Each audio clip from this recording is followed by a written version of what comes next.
கீரை பருப்பு செய்வது எப்படின்னு வீடியோக்குள்ளே போய் பார்க்கலாம். ஃபஸ்ட் டைம் பார்க்க வந்து சப்ஸ்கிரைப் பண்ணுங்கள், பிடிச்சதா லைக் பண்ணுங்கள்.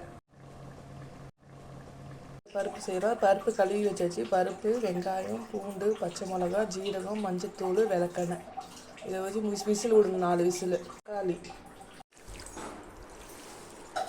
நல்லா ஊற்றிக்கலாம். எண்ணெய் காய்ச்சி கொஞ்சமாக ஜீரகம் போட்டுக்கலாம். முருங்கைக்கீரை கொஞ்சம் போட்டுக்கலாம்.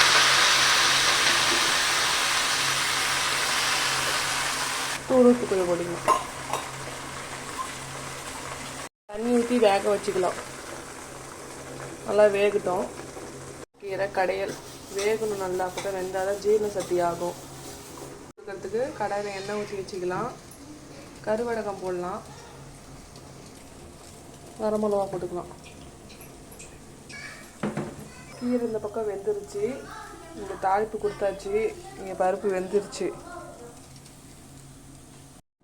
இப்போ கீரையை போட்டுக்கலாம். பருப்பில்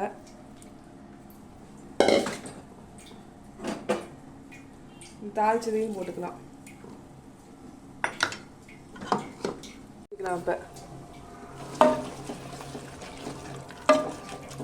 இப்போ கீரை நல்லா வெந்துருச்சு. தண்ணி ஊற்றி நம்ம வேக வச்சாச்சு.